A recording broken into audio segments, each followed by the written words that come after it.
The broadcast is now starting. All attendees are in listen-only mode. Hello everyone and welcome to GridGain Systems webinar, Apache Ignite and GridGain, powering up banks and financial institutions with distributed systems. I'm Nicole Van Geleur and will be today's moderator. Before starting, I will need to conduct a little housekeeping. Can you raise your hand with a hand icon on the left of your screen if you can hear me?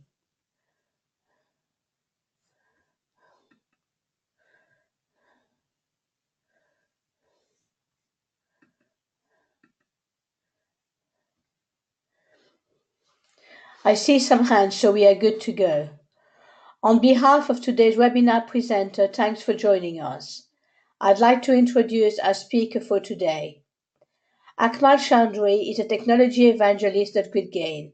His focus is on Apache Ignite and the Apache community. If at any point during the webinar you have a question, please type it in the Q&A panel. Questions will be addressed at the end of the webinar. Please also note that your phones will be muted throughout the presentation. You've joined us today to hear about Apache Ignite and GridGain, powering up banks and financial institutions with distribution systems. At the end of the webinar, we'll close out by taking your questions.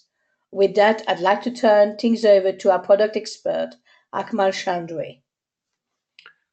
Okay, well, thank you very much, Nicole, and thank you very much for everyone that has joined today. I apologize a little bit for my voice if it sounds a little bit heavy and throaty, if I can use that word. It's just been on the road just recently, doing a lot of meetups, and sometimes had to shout. So it's but anyway, let's see if we can. Okay, there we go. So as Nicole mentioned, so today's presentation a little bit unusual for me because my focus tends to be on the open source Apache Ignite.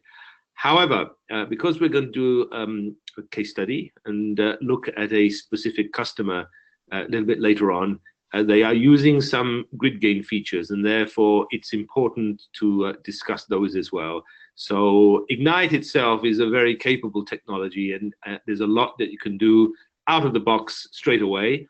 However, there are some enterprise features that GridGain offers to really provide additional capabilities that are not available in the open source technology, and we'll briefly mention and touch upon those a little bit later on.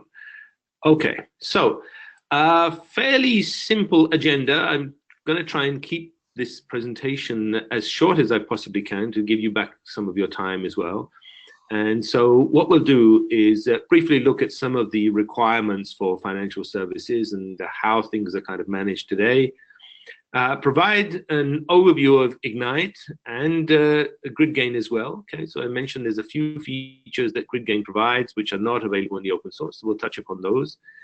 Very briefly look at third-party storage caching, which is one of the kind of main advantages that you can get with the Ignite. So it can act as a cache for transactional relational systems, and we'll briefly look at that. And at the end of the webinar as well, I will point you to some resources that you can have a look at this in a bit more detail. There are some screencasts, 10 minutes of your time, 3 videos that will show you how you can do this very easily.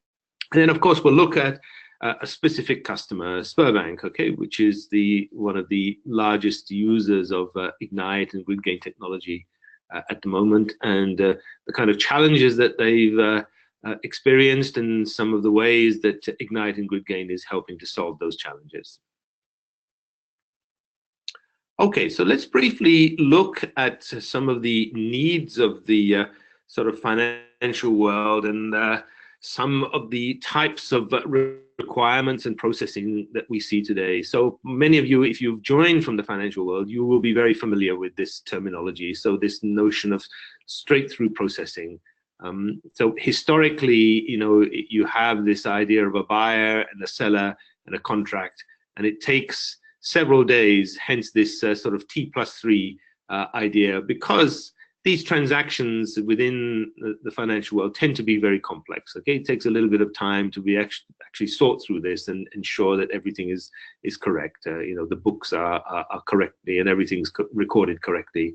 The issue here is, of course, that 3 days is a long time today.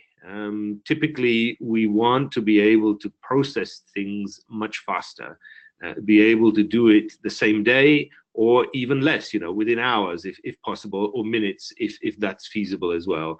And so this need to be able to do things much faster, be able to reconcile things much faster, I think this has become far more prominent, and it's something that we see not just in the financial world, but generally more widely in a lot of other domains as well, and a lot of other verticals, simply because I think we have a need to be able to complete these operations much faster. Okay, high frequency trading. So this is kind of interesting because essentially the human element is kind of removed from this. It's algorithmic trading. So these are complex algorithms that tend to work and then look for opportunities, and these things just sub-second type of responses. So we need sort of fast performance, and we need, again, the ability to handle probably large amounts of data and be able to sift through and filter large quantities of data as well. Real-time compliance, fraud detection, very important today. So those of you who have credit cards or bank accounts will know that from time to time, if there is suspicious activity, you may receive a phone call from your bank or credit card company. I've had this myself. So sometimes I travel around the world, and occasionally some transactions take place, and then I may receive a call from the bank just to check that those are actually initiated by me. And so I think today the ability to automate a lot of this process, so things like machine learning, AI, we can apply these kind of technologies. So again, reducing the human involvement, if you like, to some degree, and then allowing the software to make decisions based on patterns. And so this can also be other types of sort of patterns. So not just suspicious transactions that of the type that I've mentioned, but how about the case where, for example, I may go to a petrol station, fill up my car, and sometime later, let's say a couple of hours later, I may have another transaction at another petrol station. Okay, I mean, that would be a little bit unusual, because you would tend to think that unless your car is a real sort of gas guzzler and it consumes fuel very fast, I mean, that again would be a case that would need investigation. So again, the ability for intelligent decisions that the software can make using the sort of modern techniques such as machine learning, AI, I think could be very useful here. Retail banking, we see this great shift away from traditional high street type of banking, which in some ways is a little bit sad, because the human element again is removed, but many banks are closing branches, consolidating because of this shift that a lot of us are making towards online banking. We have our smartphones, we have our apps, we can do all of the kind of transactions that traditionally we may need to go into a branch for. So we can transfer money, we can pay bills, and it gives us the ability to manage our accounts by ourselves. And there are great benefits to this, of course, but equally great challenges as well, because now everyone with a smartphone, you are initiating a transaction to the back-end system somewhere, and there's potentially hundreds, thousands, maybe millions of these events are occurring during sort of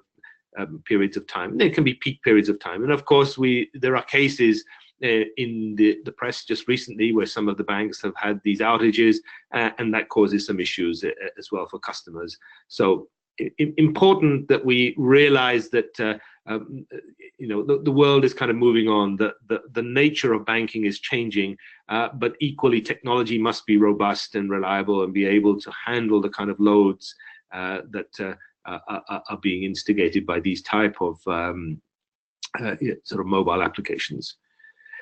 Real-time risk management as well. Okay, so similarly to the sort of real-time compliance and some of the other issues that we've mentioned, many of these kind of requirements are coming to the fore. So the changing nature of technology, the need to be able to process things much faster, be able to see insights much faster, do analytics, fraud detection, all of these kind of things have become really, really important today. And I think, as goes without saying, time is money. So performance is paramount. So especially in, I think, the financial world, where we see trillions of dollars of transactions each day, and this volume is just increasing all the time. So many applications, we need both the throughput, okay, the ability to handle the volume, and the latency has to be low in terms of allowing these operations to complete very, very quickly. So those are quite challenging requirements. Specifically, I think within the financial community as well, this notion of ACID, so atomicity, consistency, isolation, durability. There is a specific case which I'll discuss a little bit later on in a couple of slides' time, but this need to have the system move from one consistent state to another consistent state, I think, is very important, particularly in the financial world. Many products out there, particularly if you look in the NoSQL world, for example, they use this idea of eventual consistency, which is okay for some types of applications. I mean, it's all about guarantees at the end of the day, but you have to wonder about the suitability of those type of systems for some financial applications. So I think consistency is very important, and these ACID qualities, capabilities, I think, are also very important. Durability, no data loss at any cost. Okay, so it's important that we were able to store our data, be able to recover from that data if necessary, and it's durable. It exists beyond the lifetime of the process that created it, and if we need to be able to restore the system to some known state, we can do that. That again, there are some features such as snapshots and other capabilities we'll discuss in a couple of slides' time. Excuse me. Familiar APIs. So SQL is still very, very popular today and widely used. So as a language, it's been through many revisions and iterations, but there are ANSI and ISO standards behind this. Large vendors implement this. It's widely used with business intelligence tools as well. It's familiar, easy to find skilled developers. And so I think a lot of tools, a lot of systems having support for SQL can be quite an important feature. So we'll say a little bit more about sort of DML and DDL support in a few slides' time. Okay, so historically then, if we look at some of the ways that traditionally database systems and particularly relational systems have been used, then it tends to be this type of two-tier architecture, very much SQL-centric, which is not surprising. But the thing is that relational systems, again, historically, if you look at where these systems have come from, years and years ago, the original sort of products that were built, it was the idea to kind of conserve memory. You know, it's all disk-based and disk-based optimizations that were done. And there was very little thought to this notion of kind of horizontal scalability. So typically, if you want more processing power, just buy a bigger box and you move to a bigger box, and that gives you the added sort of processing power that you need. A lot of the commercial systems out there, again, in terms of licensing, can be quite expensive. They don't have this notion of vertical scalability, so they were not architected in that way originally. I think that's not a limitation of the relational model. It's simply the way that these things were built. And yes, they have strong features and capabilities, but and guarantees as well. But generally, if you want things like failover, for example, you would typically have another box with another relational system running on there as the solution to this problem. And today we see very much the emphasis on horizontal scalability. It's all about taking off-the-shelf components, building your cluster out, elastically scaling up and down as you need it. And this applies not just internally within your own organizations, of course, but I mean, this is the whole kind of idea behind cloud-based computing. You know, you're essentially paying for resources that you need, and then when you don't need them, you remove them. You know, this is sort of gives you the opportunity to run things at much lower cost than you might need to do otherwise. We also have this need for growing sort of data loads. So yes, relational systems can scale, but they scale in a particular way. And therefore, the ability to handle larger quantities of data, make use of cluster computing, using the power of parallelization and all of these kind of things to both manage, distribute, and process the data, I think is a very important requirement today. Okay, so one of the solutions, and of course this is the point of today's webinar, is that we believe that in-memory computing can really provide some of the answers to the problems that we face and the challenges that we face today.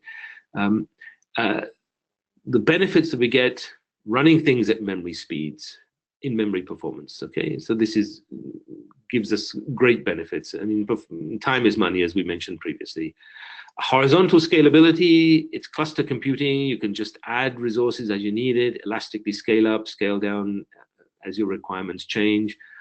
Always available, okay? So there is this ability within distributed systems today and systems like Apache Ignite and GridGain that you can keep multiple copies of data. If parts of your cluster go down, it's no disaster, okay? It's okay. You will have a primary copy and perhaps one or more backup copies of the data. So the data are always available. There is you know, you're not relying upon one system going down and then having to make contingency plans for that, but the cluster can handle these kind of situations. Durability. So now, historically, if you look at Apache Ignite, for example, started life as an in-memory data grid, but they've added some very nice capabilities to it. So the ability to store data now, treat Ignite as a distributed database system, because if you look at in-memory, now let's say you have a massive cluster failure. If everything is in memory, you lose that. Now, with durability, if your cluster goes down for some reason, the ability to recover from that and bring the cluster up again, that provides a lot of benefits. And again, we'll discuss that in a few slides' time, a bit more detail. Asset compliance, I think that's very important. Okay, so we talked about the importance of atomic operations, consistency, the system moving from one consistent state to another, durability, we just talked about a few moments ago. Now, we previously mentioned the importance of SQL. And there are some other nice things, of course, that we can do in distributed environments. So one of the things is this notion of co-located processing. So it's the ability to store data together that kind of naturally relates together. So think about an auto, you know, a car manufacturer and the vehicles that they actually produce. And so we can associate that, you know, there is a relationship between that, and we can store that data together. If we need to process that data, we can do that. It doesn't involve complex queries across our distributed environment, because there is some relationship between that data. We're able to store that data together on a node, and then we're able to process that data locally as well. So there's a very useful feature there. So Apache Ignite, question mark? Well, Ignite supports all of these capabilities that we see above. So gives you the in-memory performance, horizontally scalable, always available, now with its ability to store data beyond the lifetime of the process that created it. It's essentially acting like a database, distributed database system. Then it gives you durability. And of course, it's always been ACID compliant as well, SQL support, and co-located processing. So many of these capabilities, these features that we have listed, Ignite supports those in buckets.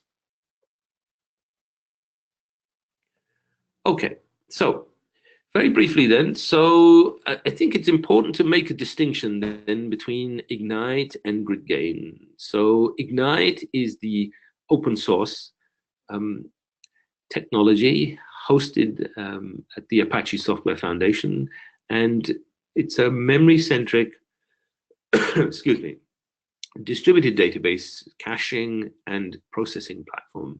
So notice that there's a couple of keywords there. So yes, very much memory-centric, but distributed database. Okay, so now we have, you know, if we think of a database system as being able to be durable, then that durability feature is now available. It can certainly do the caching, okay, which is historically where it came from as an in-memory data grid. And of course, in terms of processing, then there's a range of things that we can do in terms of querying the data. And we'll look at one of those components in a few slides' time, which is the compute grid. So GridGain, what's the difference then? Well, GridGain is offering a platform based upon the open source Apache Ignite, but adding some enterprise features and support for mission critical deployments. Okay, so I kind of touched upon this a little bit earlier on. So there's a few things that GridGain provides which are really suited to the enterprise environment, and you may have need for these beyond what the open source product can provide. And we have a slide coming up in just a few moments' time to just mention those capabilities. Okay, so here is the kind of high-level view of Ignite. So we've touched upon the memory-centric storage already, scale to thousands of nodes and store terabytes of data. And with the support of Zookeeper now, okay, I mean, potentially you can have clusters of very large number of nodes. I mean, potentially thousands, you know, if you really need that clusters of that sort of size. The third-party persistence and Ignite native persistence, we won't cover too much in detail, but I've already touched upon the fact that Ignite provides sort of durability. Okay, so this is the native persistence capability that it can now provide. Equally, if you have existing systems that you are working with, say you have a transactional relational system, and this could be any one of the popular relational products out there, then Ignite will happily provide a caching platform for that as well. So a little bit later on, I'll point you to a couple of those screencasts. So it's a very useful feature because what it gives you is the ability to turbocharge your SQL queries. Ignite will connect to that transactional system. It can generate a project from the schema in there. It can subsequently, you can load the data into Ignite. It can work on that data at memory speeds. And any changes that occur to that data whilst it's in memory, those changes can be propagated back to the transactional relational system. So it keeps the two in sync. Okay, it's a very useful feature. And then this is a great way, for example, where perhaps there are some use cases that you have where maybe the existing relational system can handle perhaps many of your business requirements, but some of them, some of the queries may be underperforming or maybe slow. And therefore, in that case, you have the opportunity to use Ignite to process that data, running it at memory speeds, parallelize the operations, and you get this kind of turbocharged performance that will really give you a significant benefit. And the key thing there, and again, this is something emphasized in a couple of slides' time, is the idea of no rip and replace. So the philosophy there is that if you have an existing system, unless it's causing you enormous amounts of pain, chances are that you are not. It's not something you're going to throw away. I mean, and this is the sort of, in business, we have these systems that have great business value for us, and for the vast majority of use cases, perhaps they work very well. But there may be instances where they don't work so well, and in those kind of cases, then Ignite can act as a complementary technology. It can do things and give us that sort of added benefit and that boost, which we may not be able to achieve otherwise. Quickly looking at the little bit just above the memory-centric storage then. So we've touched upon SQL already, mentioned it a few times. Now, the thing is that whether you like it or you don't like it, the fact of the matter is that SQL is intergalactic data speak. I mean, it is still very, very popular today. It has standards behind it. It's very well supported by a lot of relational systems out there. And yes, there are some dialects and some differences between them. The thing is, the vast majority of the capabilities are very similar. And it's reasonably easy for people to skilled on one platform to be able to move to another platform. Very strong market in terms of skilled developers out there as well. So if you need people with the relevant skills, it's very easy to find them. Not so easy to do with some other technologies out there. Ignite is a key value store. And again, the value can be anything. So it can be simple types, string, character, integer, floating point, or can be complex types, okay, things that you've defined. For example, a financial instrument or a healthcare record. Ignite does transactions, okay? So this is not simply a caching platform, but now we have the ability to ensure consistency. So we talked about these kind of ACID properties previously, that they're atomic, consistent, isolation, durability. This is very useful because we mentioned the importance of consistency in the financial world. And then let me just give you a quick example from my own personal experience. So I'm a great fan of these massive open online courses, MOOCs.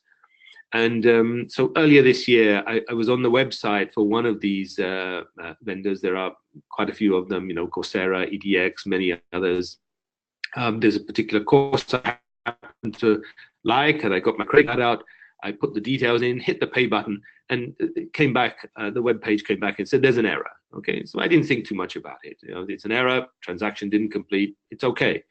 So a little while later, I checked on my credit card statement and I noticed that I've actually been billed.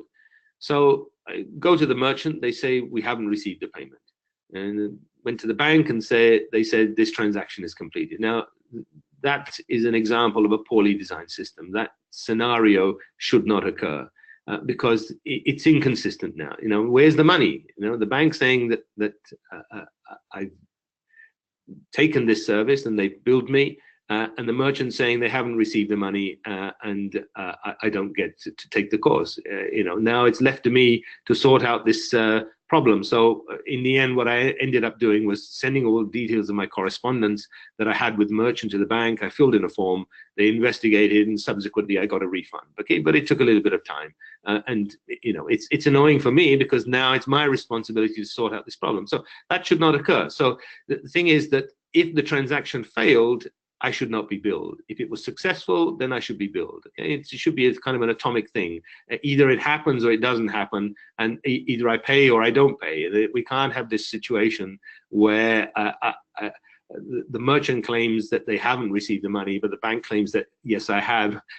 This is inconsistent. It doesn't leave things in a consistent state, and therefore these type of scenarios should not really occur. Okay, we'll touch a little bit on compute in a couple of slides' time. Services we won't talk about today. Streaming, so Ignite offers some great streaming capabilities. It does, there are adapters and connectors for sort of streaming engine. So per se, it hasn't got its own streaming engine, okay, because there's no point to reinvent the wheel. There's lots of great streaming technologies out there already. But if you're using things like Spark Streaming, Flink, Kafka, these kind of things, then there are adapters and connectors for these. And then just to add that recently the connector for Kafka has actually been certified by Confluent. Okay, and that's again, if you're using that, that gives you some confidence in the use of the technology. And the other thing, of course, then we can do things like complex event processing. So we can define windows, for example, based upon events or time. And then as data arrive, then we can process that data, running SQL queries, for example, or applying some machine learning if we want, and then deciding what to do with the data. Either we may throw the data away because we no longer need that, or we could store it. And so in that scenario, again, Ignite can act as the kind of endpoint. It can be the sink where the data arrive, and we can process the data, we can store it, we can do analytics. There's a range of things that we can do with that data. Okay, machine learning, of course, the last thing there, but we won't have an opportunity, unfortunately, to discuss that today. And then here we go. So here's the GridGain view of things. As you can see on the left-hand side, it's identical, but there now on the right-hand side, we've got these kind of blue vertical bars that show what some of these enterprise features are. So data snapshots and recovery, monitoring and management, security and auditing, data center replication. So these are the kind of advanced enterprise features which in production environments where perhaps you're working across different data centers, excuse me, and you need some element of recovery and excuse me, data snapshots, similar to the idea of database backups. Okay, and then there are some other things that you can do. For example, you can take one cluster and you could restore that to another cluster, and that other cluster could be of a different size, for example. Okay, so there's a range of things that you can do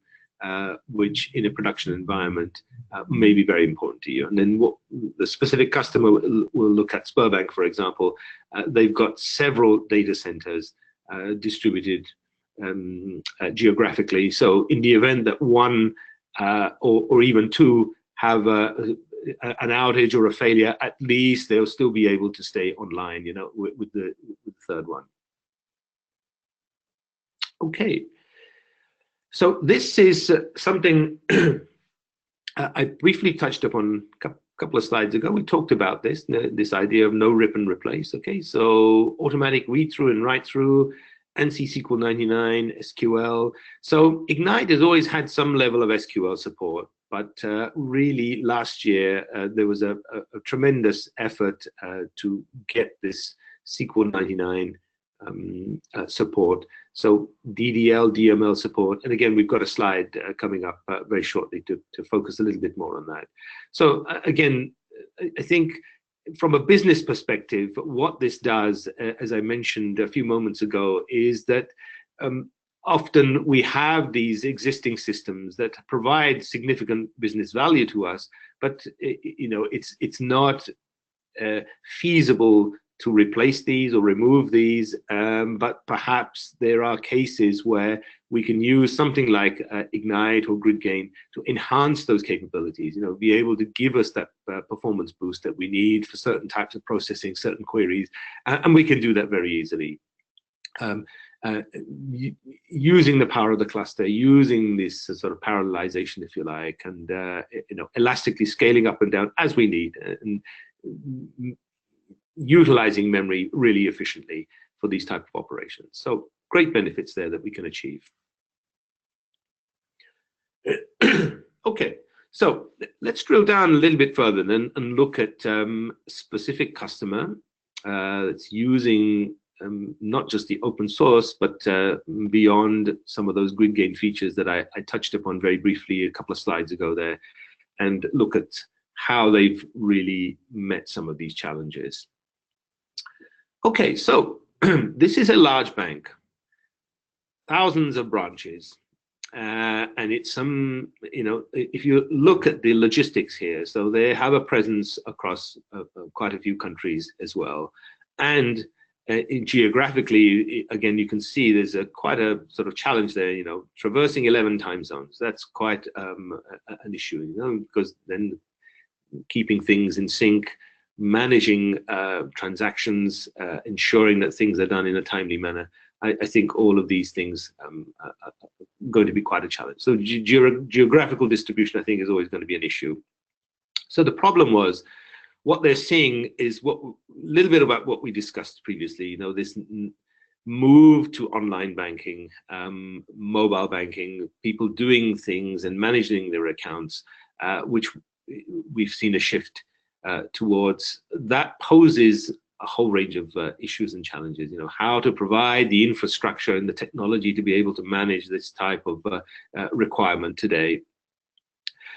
The other thing, need a common storage layer across the bank. Okay, so there's an ability to have a way to view and see customer data. So often a lot of organizations want this kind of 360-degree view of a customer. So a standard platform to give us, you know, give the bank the ability to do this.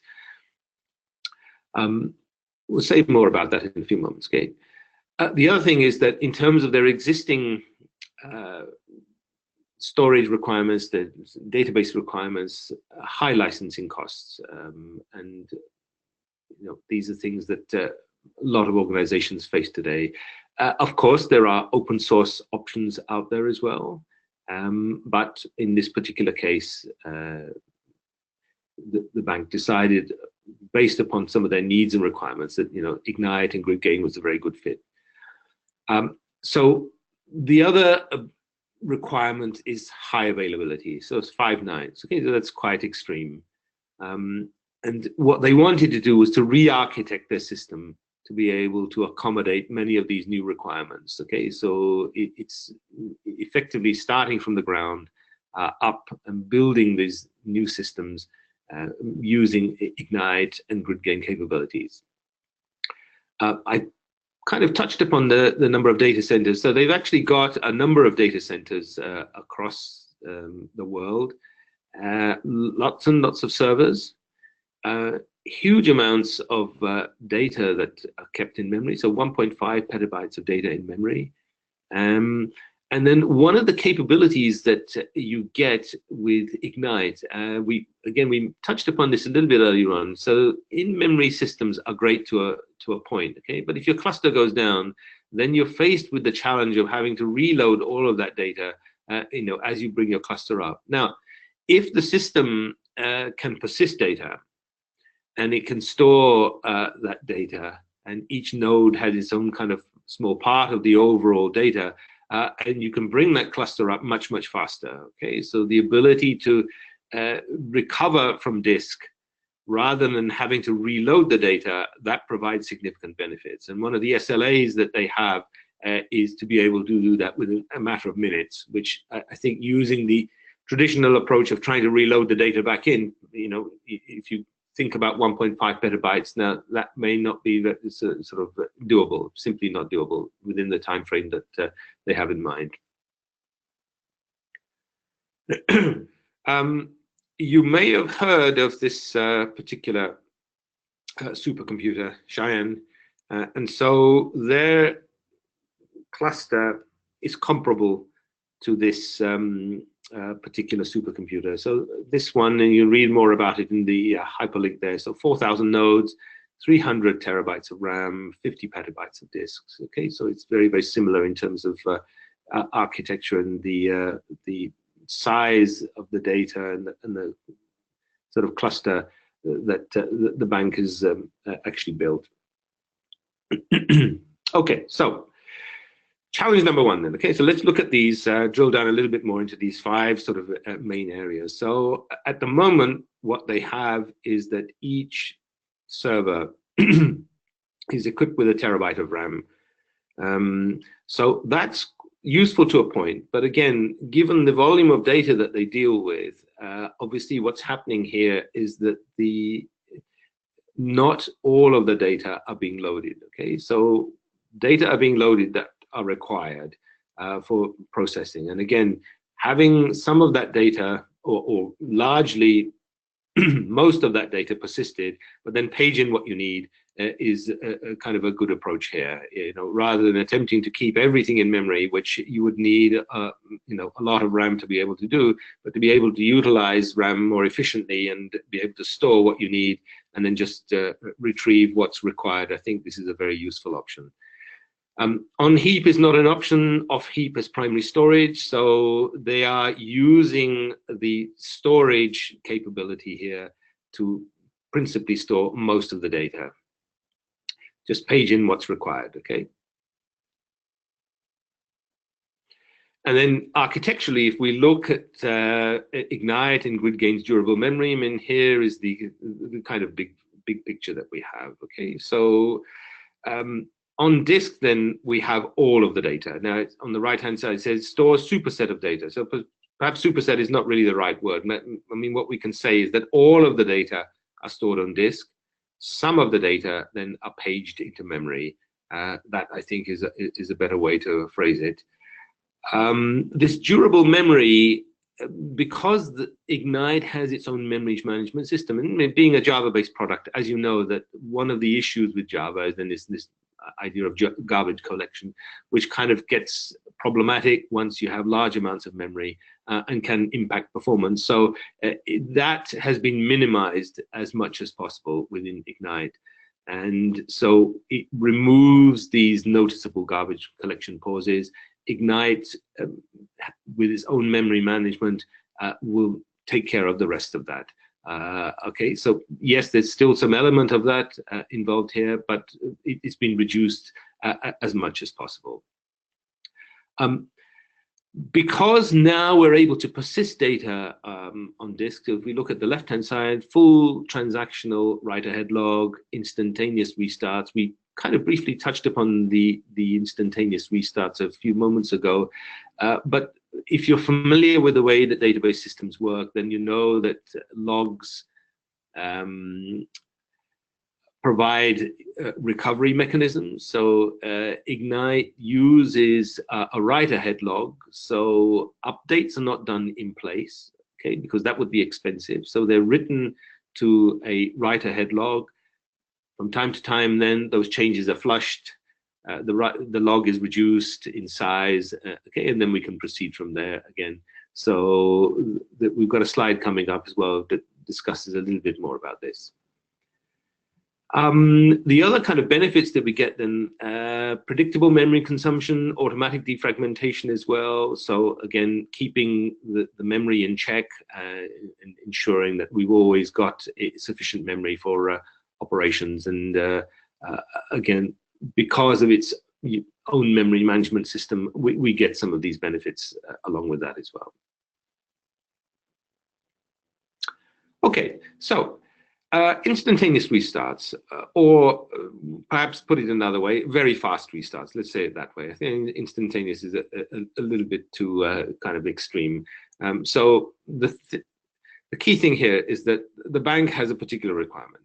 In the event of a sort of a significant cluster failure or a massive outage for some reason, power or asteroid strike or something like this of this nature, a natural event, let's put it that way, that if a data center gets knocked out, then what would be the consequence of that? Well, they have some disaster recovery in place, but let's say that it was something a little less extreme. Say it was a power outage of some kind.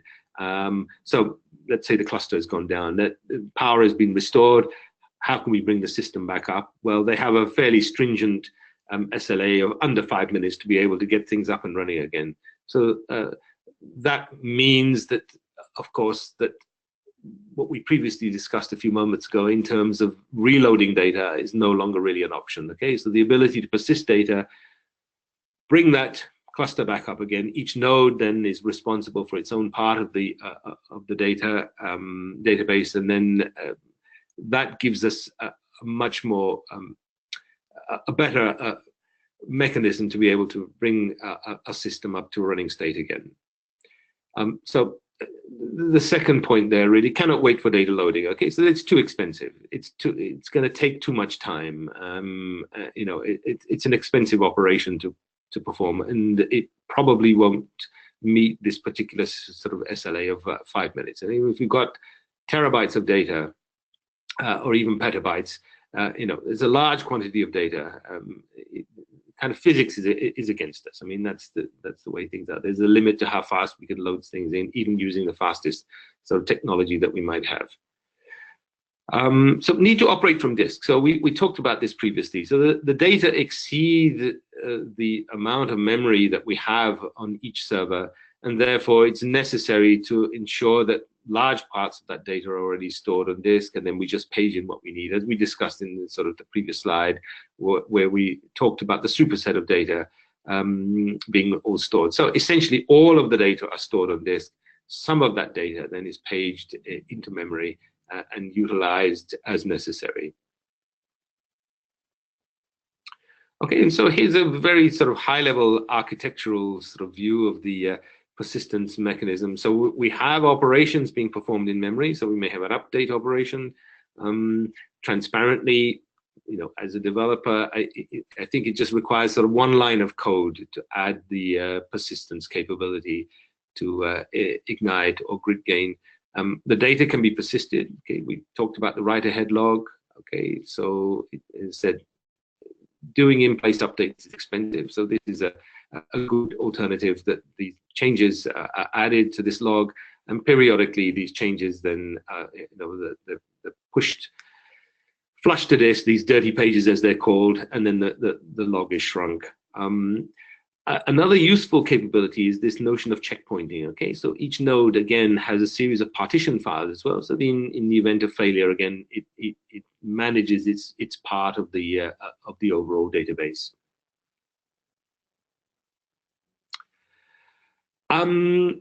Given the changes in what the bank is trying to achieve and some of the modern applications that they're trying to develop, of course, many different data types that they have to deal with, potentially versioning as well. Okay, and so the reason for this is, of course, that you may offer a product today.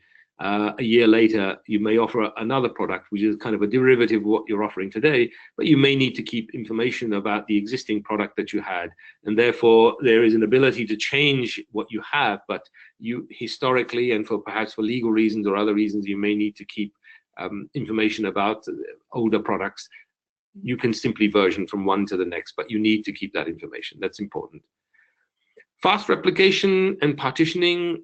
Okay, so cluster computing gives you some nice capabilities. So the ability to keep replicas.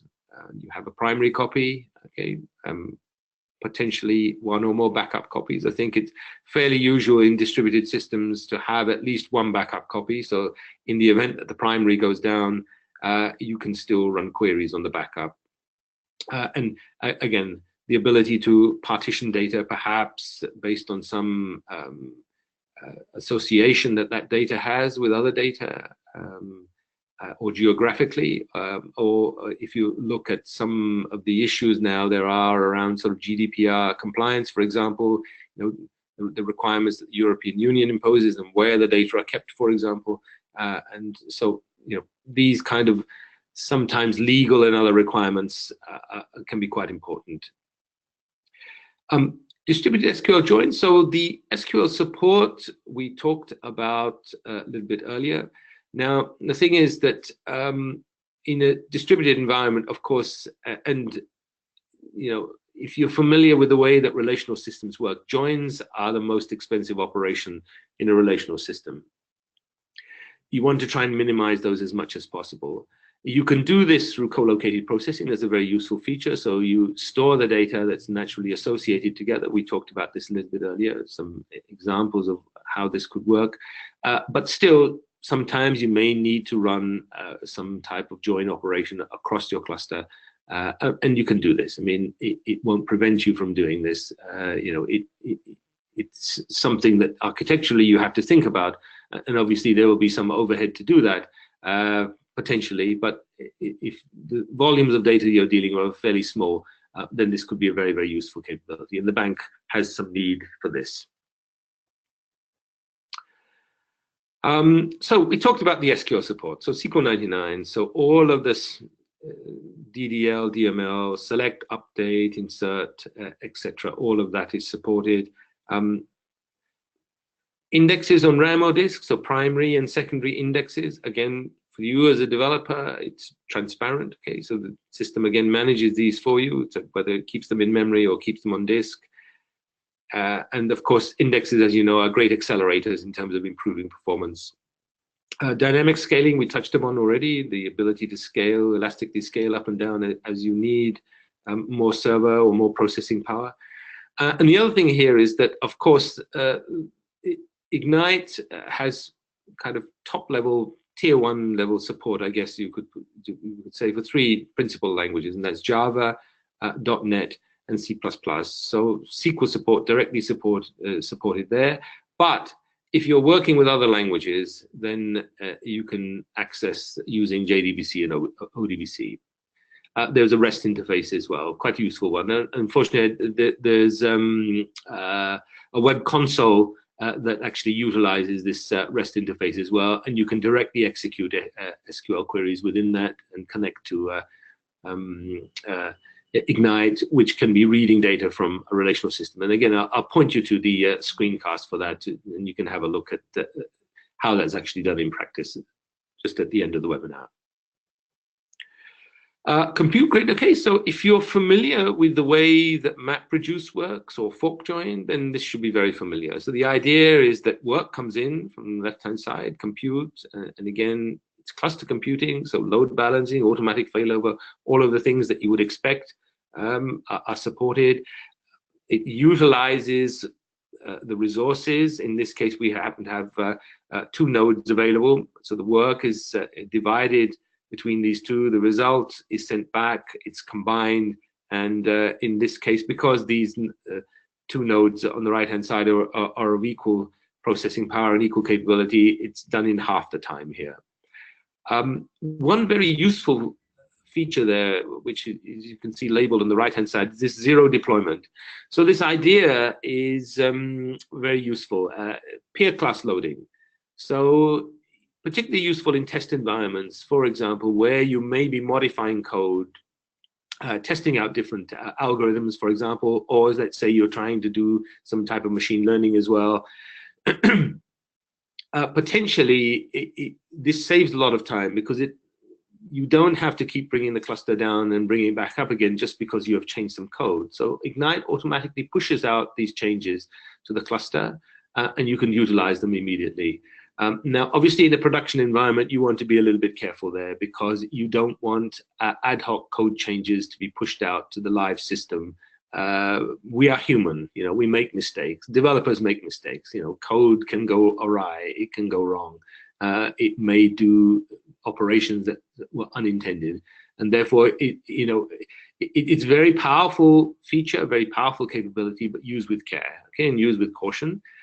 So, as I said before, great in testing environments and obviously used with care in live environments, but a very useful feature because it allows you to be able to test things and run things without constantly having to bring your cluster down and bringing it back up again because all the code is pushed out automatically for you. And of course, this is configurable. In a live environment, you can disable this feature so that this doesn't happen.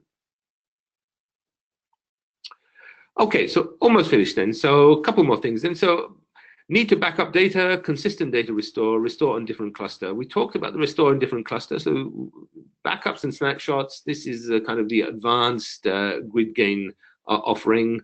So think of this as the, similar to sort of database backups, if you like, this notion of snapshots. And I think particularly in enterprise environments, sometimes there may be a need to be able to restore a system from one particular cluster configuration to something that looks somewhat different. And so you have this capability here, okay? And it can be sort of different number of nodes, whatever, the topology can be entirely different. So it's an advanced feature that gives you this capability. Okay, so briefly then graphically, again, we can see this full and incremental backups, manage backup schedules. Okay, so these can be set up to be able to run at certain times of the day. And the incremental backups, incremental snapshots, again, very useful. So you can do this kind of point-in-time type of recovery. So, for example, you may take a snapshot at the top of the hour, for example, 10 a.m. or 11 a.m., 12 p.m., something like that. But in between, you could do sort of like an incremental, say at 15 minutes past or half past, something like that. And therefore, that gives you a little bit sort of finer control, so that if there is some problem and you need to roll back, then you can do so to that particular point in time where the last kind of incremental snapshot was taken. Again, very useful feature in enterprise and large-scale environments. Final thing, so disaster recovery. So we kind of briefly touched upon this a little bit earlier on. So I mentioned the fact that they've got Sberbank have a number of data centers that they've got to allow for the possibility of some, act of God or some significant natural disaster or even some man-made disaster that could cause one or more of their data centers to go down. So having 3 different data centers gives them the flexibility and the ability to continue working in these type of environments. So high availability, minimize downtime, obviously, because system will keep running, keep working, and minimize network overhead. So these things work rather like this. Okay, so the kind of way that you can configure this can be, it's entirely depends upon your requirements. So you can have this idea of sort of active passive replication. So you may have, for example, one live system that acts as the primary, if you like, and then you've got backups held at other data centers, which are actually taking the updates. And so in the event that, say, the primary goes down, you can kick in one of these backup systems. So that can be useful. Or it can be active-active, bidirectional replication. So you may have 2 or more live systems, and then changes amongst these are propagated. But obviously, you need to think a little bit carefully about this, because the data center replication may involve significant network traffic. Again, have to think carefully about the architecture and think carefully about the policies.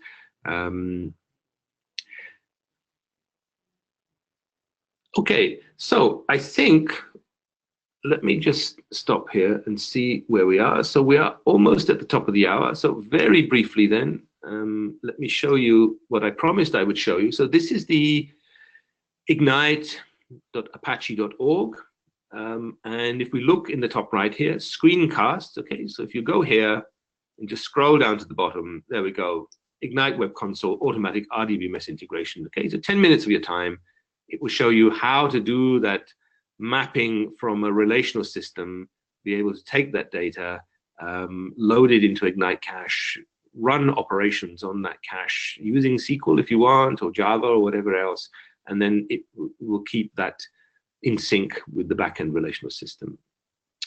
Okay, Nicole, do we have any questions? I'll check for you. We'd like to give you the opportunity to ask your questions to our expert. Yeah. Type your question in the Q&A panel now. I'll give you a few minutes to do that. There are some questions, so... yes, sure. Will you address how Ignite integrates with other... let me just... Sorry. With other technologies such as Kafka streams on a software architecture level? Are they mutually exclusive, or does the streaming framework run on top of the Ignite layer? Okay, so the thing is that, as I mentioned through the presentation, Ignite doesn't offer its own streaming engine, no point. What it does is has connectors and adapters for other streaming technologies. So if you are a Kafka user, you can use the connector. And as I mentioned during the presentation, the connector has been certified by Confluent.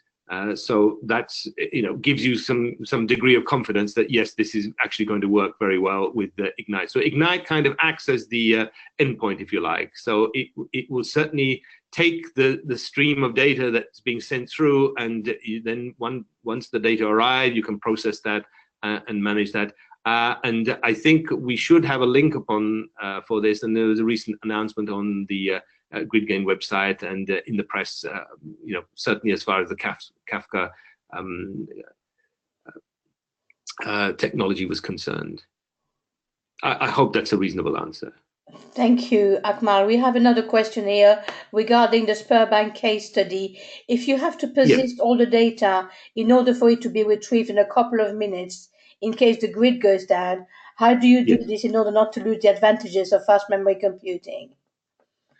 Okay, so the approach that they've taken here is to utilize the kind of persistence capability. So normally in-memory data grids, as you know, by virtue of the fact that it's in memory, if the system goes down, let's say you have a sort of power outage, your entire cluster it goes down, the only way you're going to be able to bring the system back up again is if you reload that data from some external source. And of course, then that state is lost, because if data have changed, then those modifications, those changes have been lost. Now with Ignite, what you have is this kind of native persistence capability. So each node handles, it has kind of partition files, and it stores its own kind of small part of the overall database. As you bring the cluster up, that recovery then is much faster because you're doing that recovery immediately from disk. The cluster can come up in a matter of minutes. So specifically with Sberbank, they've taken this approach because they have a very stringent SLA. 5 minutes, they have to have this. No way could you load in, 1.5 sort of petabytes of data in 5 minutes, I think, okay, unless someone knows otherwise. But I think the physics is kind of against you. So in this way, what they're doing is that they're utilizing the persistence capability of Ignite to do this. Each node handles some small part of the overall database, and then as your cluster, if there's a massive outage, you can bring that up. Each node will read that part of the database that it stores, and you can do that very, very quickly and bring the system up to a running state really fast. Thank you, Akmal. While we're at the top of the hour now, if you have further questions, you may want to contact Akmal directly. Akmal, your email address is akmal.chandri@gridgain.com. Yeah, that's right. So just first name dot last name @gridgain.com. Please be sure to spell my name correctly. My surname gets spelled about 8 or 9 different ways, typical South Asian name. But if you do spell it correctly, by all means reach out to me, and I'll do my very best to help. And if I can't help, I will ask other colleagues at GridGain to assist.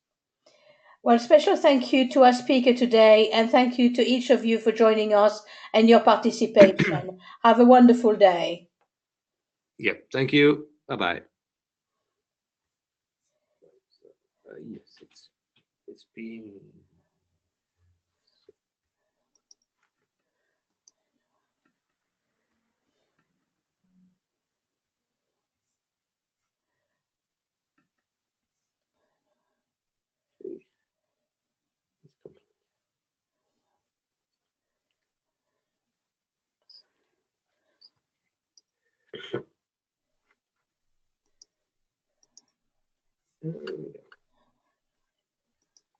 Okay, so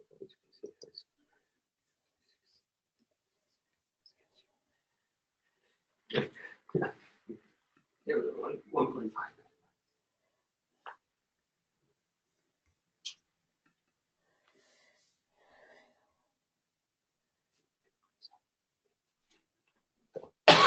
Yeah, that's right. Okay, so SLAs is 5 minutes.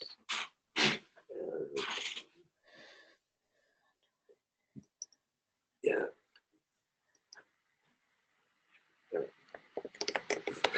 Besides attached.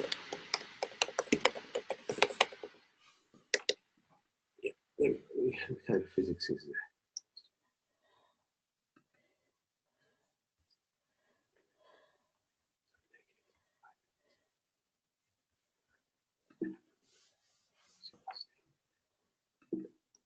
there? Okay, so you can see there's a couple of advantages. Snapshots, disaster.